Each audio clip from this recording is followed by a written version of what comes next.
नमस्कार, आप देख रहे हैं खबर राजस्थान। आपके साथ मैं हूं सुमित चौधरी। सबसे पहले बात करेंगे उपचुनाव की जंग की। उदयपुर के बल्लभनगर विधानसभा क्षेत्र और प्रतापगढ़ के धरियावद विधानसभा क्षेत्र में आज उपचुनाव हो रहा है।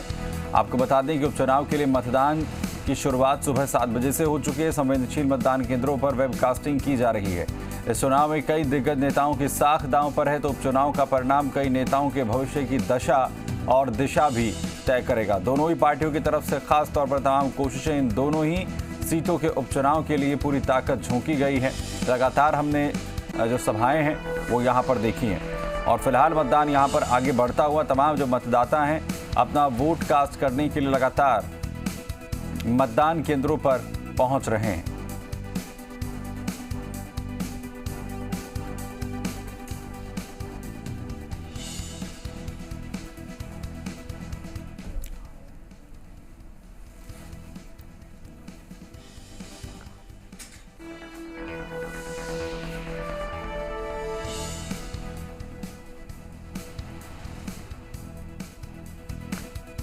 तो ग्राउंड जीरो से जी मीडिया संवाददाता हमारे साथ यहां पर जुड़ रहे हैं। दरियावद से हमारे साथ विवेक जुड़ रहे हैं। विवेक, किस तरीके से मतदान आगे बढ़ रहा है?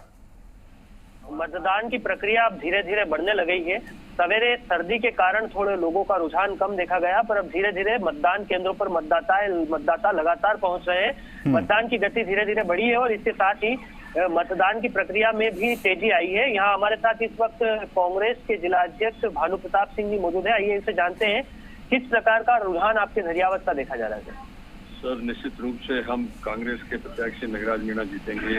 इस तरीके से जो कांग्रेस के कार्यकर्ताओं नेताओं ने कैंपेनिंग करी है और लोगों का रुझान सरकार के प्रति विकास चाहते हैं और विकास अगर कोई कर सकती है तो कांग्रेस पार्टी कर सकती है। इसलिए पूरे विधानसभा के अंदर लसाड़िया, जलारा और धरियावद के अंदर लोगों का रुझान कांग्रेस। सर, धरियावद में जिस तरीके से त्रिकोणीय मुकाबला है देखा जा रहा है, जिसमें तीसरी पार्टी के रूप में बीटीपी का जो निर्दलीय उम्मीदवार है उसका भी काफी प्रभाव देखा जा रहा है। कांग्रेस के आपके प्रधानमंत्री मुख्यमंत्री जी अशोक जी ने भी उसको स्वीकार किया, तो इसको किस प्रकार से आप देखते हैं? बीटीपी के खुद के ही 2 उम्मीदवार हैं। जो उम्मीदवार मेन है उसको तो लोग उसके साथ कम हैं और दूसरा इंडिपेंडेंट के साथ है। पर मैं आपको निश्चित रूप से कहूंगा कि इस त्रिकोणीय मुकाबले में कांग्रेस को कोई असर। जैसा कि कांग्रेस जिला अध्यक्ष भानु प्रताप सिंह जी का बताना है कि यहाँ पर बीटीपी का कोई असर नहीं है। हालांकि यह तो मतदान के बाद 2 नवंबर को ही हो पाएगा कि किसका पलड़ा ज्यादा भारी है। मतदान को लेकर रुझान लोगों में देखा जा रहा है। आप देख सकते हैं किस तरीके से मतदाता यहाँ पर पहुंच रहे हैं। एक के बाद एक मतदाता यहाँ मतदान करने पहुंच रहे हैं। धीरे धीरे मतदाताओं की संख्या भी बढ़ती जा रही है। सुमित, इससे अंदाजा लगाया जा सकता है कि मतदान का प्रतिशत धीरे धीरे बढ़ रहा है। उससे देखा जाएगा कि तीनों ही पार्टियों में से किसका पलड़ा ज्यादा भारी इस चुनाव में रहेगा। सुमित। विवेक, इंतजाम आखिर जो प्रोटोकॉल्स के हैं वो किस तरीके के हैं, जिससे कि क्योंकि कोरोना जो है वो भी सबसे ज्यादा अहम है, सोशल डिस्टेंसिंग, तमाम प्रोटोकॉल्स कोरोना को लेकर जो हैं उन्हें फॉलो किया जा रहा है? हाँ, कोरोना को लेकर भी यहाँ पर पुख्ता इंतजाम किए गए हैं। सैनिटाइजर और मास्क के बिना प्रवेश मतदान केंद्रों में नहीं दिया जा रहा है। मतदान के लिए हाथों में ग्लव्स भी पहनाए जा रहे हैं ताकि मतदान की ईवीएम मशीन को भी कोविड से बचाया जा सके, कोविड के संक्रमणों से बचाया जा सके। जी चलिए विवेक, बने रहिए हमारे साथ। अविनाश भी हमारे साथ यहाँ पर बल्लभनगर से जो जुड़ गए हैं। अविनाश, बल्लभनगर में किस तरीके से वोटिंग इस वक्त होती हुई दिख रही है?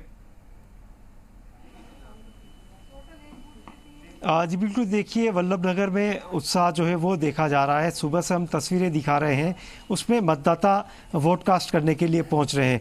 अभी मैं वल्लभनगर का पुलिया खेड़ी मतदान केंद्र जो है ग्रामीण इलाका है, इंटीरियर इलाका है, वहाँ आया हूँ।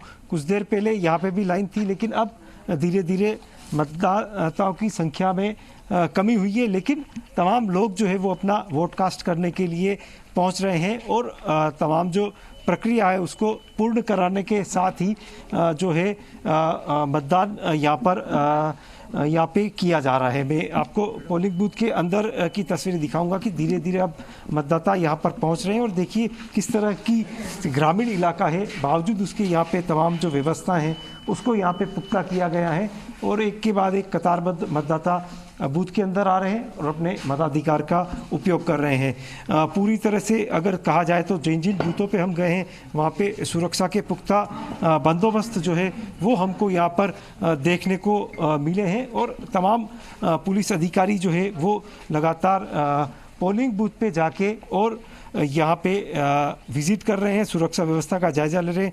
डीवाईएसपी चेतना भाटी हमारे साथ में। मैडम, आप लगातार विजिट कर रहे हैं, किस तरह की सुरक्षा व्यवस्था है जो है वो यहाँ पर देखी जा रही है? पुलिस की सुरक्षा व्यवस्था चाक चौबंद है। सुबह 5 बजे से हमारी मोबाइल पार्टियाँ, ऑफिसर्स, हमारा स्टाफ सारा निरंतर गश्त के अंदर है। प्रत्येक जो बूथ हैं उन बूथ पे हमारे होमगार्ड का पुलिस के जवान लगे हुए हैं। बाहर की व्यवस्था जो 100 मीटर 200 मीटर की जो लाइन है उसके साथ साथ जो भी मतदाता आते हैं वो अपने वाहन भी लेके आते हैं, तो उनके कारण भी भीड़ भाड़ नहीं हो, व्यवस्था बनी रहे, तो बाहर भी जाब्ता तैयार किया गया है। साथ में व्यवस्था सब जगह शांति व्यवस्था रहे, किसी भी प्रकार से कोई मतदाता प्रलोभन में नहीं आए, किसी प्रकार के दबाव में नहीं आए, तो इसके लिए विशेष मोबाइल पार्टियां लगाई गई है जो निरंतर विभिन्न क्षेत्रों के अंदर गश्त कर रही है। बिल्कुल निष्पक्ष और शांतिपूर्वक मतदान प्रक्रिया संपन्न। मैडम, ये हॉट सीट रहती है वल्लभ नगर, पूरे प्रदेश की नज़र इस चुनाव पे है, चौतरफा मुकाबला है और 55 संवेदनशील बूथ भी यहाँ पर चिन्हित किए गए हैं। विशेष निर्देश जो है वो क्या दिए गए हैं आला अधिकारियों की ओर से, और आप जब जा रहे हैं तो जाब्ते को क्या निर्देश दे रहे हैं? बिल्कुल ये कि निष्पक्ष रूप से मतदान हो, लोकतंत्र का पर्व है, आदमी अपनी इच्छा से मतदान करे, किसी प्रकार का कोई दबाव नहीं हो, कोई भय नहीं हो कि भाई इसको वोट दो, इसको वोट दो।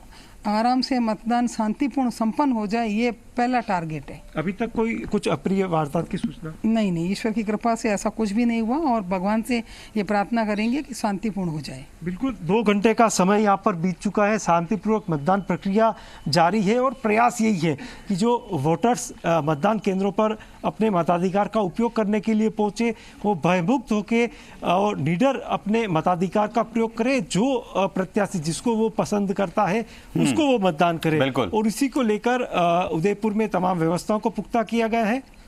बिल्कुल, यानी बेहतर तरीके से चुनाव है वो यहाँ पर संपन्न हो, इसकी हर कोशिश जो है वो इस वक्त प्रशासन की तरफ से की जा रही। बने रही है अविनाश हमारे साथ। विवेक, अगर मैं धरियावद की बात करूं, क्योंकि बहुत ज्यादा कोशिश है दोनों ही पार्टियों की तरफ से कि सीट जो है उनके पाले में यहाँ पर जाएं, लेकिन मतदाता के जहन में आखिर कौन से मुद्दे होंगे जिसके जरिए वो अपना जो मत है वो निर्धारित करेगा? मतदाताओं का सीधा सीधा रुझान जो है, अपने हमारे साथ यहाँ मतदाता मौजूद है। आइए इन्हीं से जानते हैं इनका रुझान क्या है और किस तरीके के विकास को लेकर और किस तरीके के मुद्दों को लेकर ये मतदान करने वाले हैं। किस प्रकार का आपका रुझान है, आप जो मतदान करने आए हैं, क्या प्रक्रिया रहेगी, किस प्रकार के किन मुद्दों को लेकर मतदान करेंगे? मुद्दा ऐसा है, मतदान आज सवेरे से प्रारंभ हो गया 7 बजे से, और हम विकास के नाम पर मतदान करेंगे और नरेंद्र मोदी जी के नेतृत्व में हम मतदान करेंगे।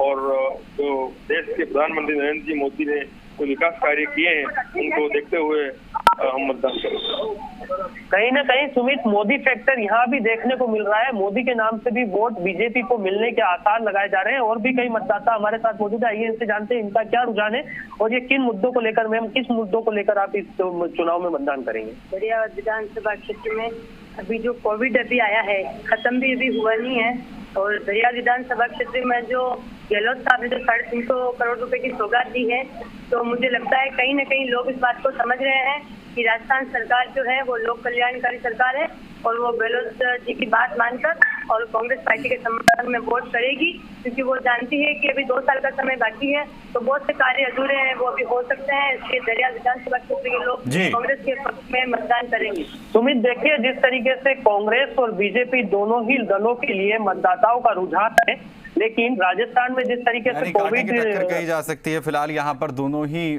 पार्टियों के बीच में, जिस तरीके से तस्वीर इस वक्त उभर कर सामने आती हुई नजर आ रही है। आप दोनों का बहुत शुक्रिया साथ जुड़ने के लिए। अपडेट आप लोगों से लेते रहेंगे। आखिर कौन जीतेगा वल्लभ नगर और धरियावद की सीट? फिलहाल मतदान जो है वो आगे बढ़ रहा है।